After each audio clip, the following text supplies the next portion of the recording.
All right, let's just dive right into this explainer. We're going to look at what actually happens when you take a chunk of cash, say $500, that usually feels completely spoken for by daily life, and you deliberately redirect it toward your future. This isn't just some basic tip about skipping your morning coffee, right? It's about fundamentally changing your entire relationship with time and capital. Think about it. When you're 25, $500 feels like a massive amount to give up. Rent is due, the car is making a weird noise again, or yet another friend is getting married. That money is mentally spent before it even hits your account. And hey, if you have tried to invest, you've probably opened one of those apps, stared at confusing jargon like expense ratios, felt a sudden spike of anxiety, and immediately closed it. But honestly, this perfectly illustrates why the invisible cost of not starting is your absolute biggest risk. That cost just accumulates silently in the massive distance between what you will have and what you could have had. So, Section 1, the $500 decision. To really grasp the gravity of this, we've got to reframe how we view this cash. $500 a month isn't some abstract concept. It's literally $6,000 a year that exists inside a real working budget. In fact, it's actually less than what the average American spends just on dining out. So the crucial choice here is whether that money becomes a consumed lifestyle that completely disappears or invested capital transferred automatically on the 1st and 15th of the month. You set it on autopilot and you turn a stressful monthly choice into an unshakable background habit. Let's check out our roadmap and see how this builds chronologically. We're going to track this specific decision, sustained with zero drama, as it transforms from a minor habit into an unstoppable financial system over a 30-year horizon. Moving into Section 2, the invisible early years. In the very beginning, say around month 3, nothing dramatic happens.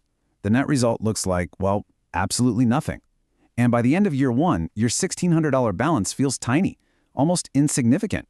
Right? But listen, this is exactly the psychological trap that makes most people quit before the math actually gets a chance to work. In these early days, the system's structure is doing the heavy lifting your motivation never could. The human brain just isn't built to find meaning in small progress. But remember, the $500 you would have spent, that's gone completely. This $1,600, it is working. Now, the growth isn't impressive yet, but the base you've built absolutely is. A base is not exciting, but a base is what everything else is built on top of. As you push through these early months, you realize you haven't just saved money. You've completely changed your relationship to it. You've contracted your lifestyle, and you're treating this transfer like it's rent. It's no longer a deprivation, it's permanent financial infrastructure. Section 3, reaching the crossover point. As we hit year 3 with $21,000 and year 5 with $42,000, the layers of your money are starting to grow at totally different rates. Maybe the market drops 11% in one quarter, but you don't touch it. You learn patience. And that patience leads us to the ultimate milestone of investing, the crossover point. This usually happens when you cross the psychological threshold of $100,000, which is right around year 10.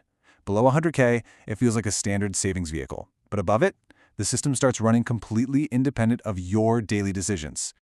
The math has now officially shifted in your favor. In a single good year at this stage, the account returns $7,000, but you are only contributing $6,000. Your money is literally working harder and generating more cash per year than you are actually putting in. You are no longer the primary engine of growth. Section 4, the power of compounding. Once this foundation is load-bearing, the arithmetic takes over without requiring a single hour of extra labor from you.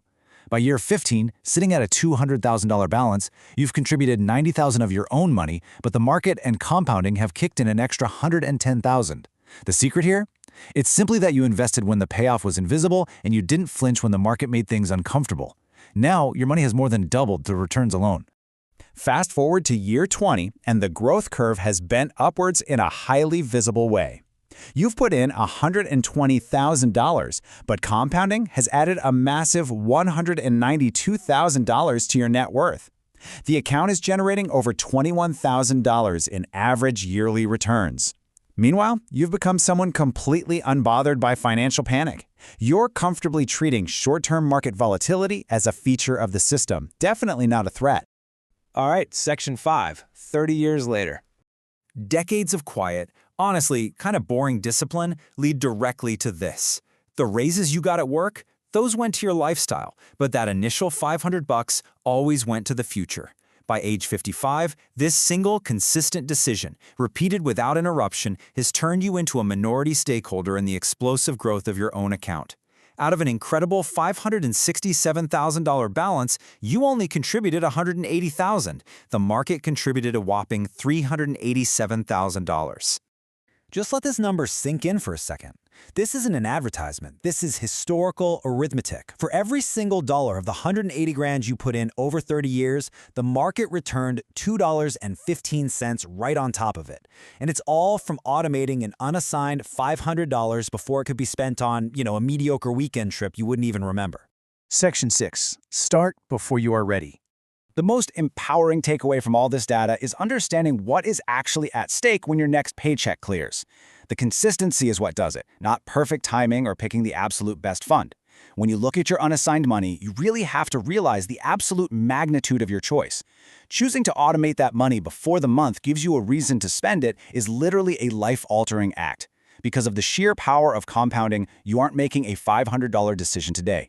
You're essentially making a $387,000 decision. The feeling of being ready to invest is a total illusion. Readiness is a reward that arrives years later, long after the habit has already done the hard work. Since the next 30 years are going to pass regardless, and the math certainly doesn't care how you feel about it, I want to leave you with this pivotal question as you think about your own financial infrastructure. Knowing all of this, what will you do with your next $500?